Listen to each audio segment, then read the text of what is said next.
ये कलयुग का पीक है या क्या कलयुग खत्म हो रहा है?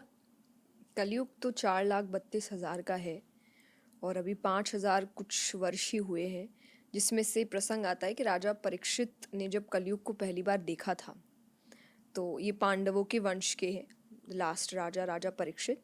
तो उन्होंने कलयुग से जब बात की थी तो उन्होंने कहा था कि तुम तो मुझे अच्छे नहीं लग रहे। तो उसमें दिखाया था कि वो एक बैल है, उसको बहुत मार रहे हैं, उसको धर्म का प्रतीक दिया गया था। एक गाय है, उसको धरती का प्रतीक दिया गया था, और उसमें वो सब बता रहे कि बहुत क्रूअल व्यू उन्होंने देखा था। तो उन्होंने देखा था कि ये समय तो आना ही नहीं चाहिए। अगर एक ऐसा समय आने वाला है, इतनी क्रूअल्टी होने वाली है, तो मैं तुमको अब आज ही मार देता हूँ। तब उन्होंने बोला था कि मुझ में बहुत अवगुण है, पर एक बहुत अच्छा गुण है मेरे अंदर, कि इस ऐसे टाइम में भगवान को प्राप्त करना बहुत इजी होगा, जिसका नाम है कलयुग केवल नाम आधारा, सिर्फ नाम जप। इसलिए मेडिटेशन में मंत्रों का नाम आया, हरे कृष्णा महामंत्र का जाप, ये सिर्फ एक तो भगवान का नाम है, हरे कृष्णा हरे राम, कृष्णा कृष्णा हरे हरे, सिर्फ भगवान का नाम है, कोई बहुत टफ चीज़ नहीं है।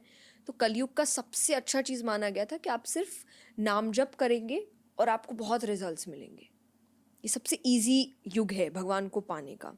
तो तब उन्होंने बोला था ठीक है, पर मेरा समय 5,000 वर्ष और रहेगा, तब 5,000 तक तुम नहीं आओगे। तो उसने बोला था ठीक है। उसके बाद बोले अपना असर दिखाना। तो अभी 5,000 कुछ ही समय हुआ है। क्यों? Exactly I don't know the year अभी, लेकिन क्योंकि महाभारत की डेटिंग रफली 3000 बीसी की है। एज इन ये मैंने बहुत सारे पॉडकास्ट के बाद ये इस कंक्लूजन तक पहुंचा हूँ। एग्जैक्टली हाँ, तो वो एग्जैक्टली एकदम नहीं, पर 5,000 वर्ष पूरे होके कुछ समय और हुआ है। तो इसीलिए जिनको लगता है कलयुग पीक पर है, तो नहीं, कलयुग अभी बहुत छोटा है, एक डॉट के जितना है। और कहा जाता है कि जस्ट इमेजिन कि जब ये एक यंग कलयुग बनेगा तब क्या होगा। तो इसीलिए अभी, लेकिन जो डॉट शुरू हो रहा है अब, तो वो जो दुख है, वो जो प्रॉब्लम्स है, वो जो टेंशन है, वो जो स्ट्रेस है, लोगों को बहुत आ रहे हैं, क्योंकि उनको जो भगवान और उनकी बातें, सबसे सब लोग अलग हो चुके हैं। ये कलयुग का रूप है कि आप भगवान से दूर हो जाएंगे, लेकिन इट टेक्स टाइम वो एक्चुअल कलयुग आने में। तो इसीलिए उनको जब स्पिरिचुअलिटी से इन चीज़ों से आसानी हो रही है, एक ईजीनेस मिल रही है, एक कंफर्ट मिल रहा है, और वो लोग टफ सिचुएशंस को हैंडल कर पा रहे हैं।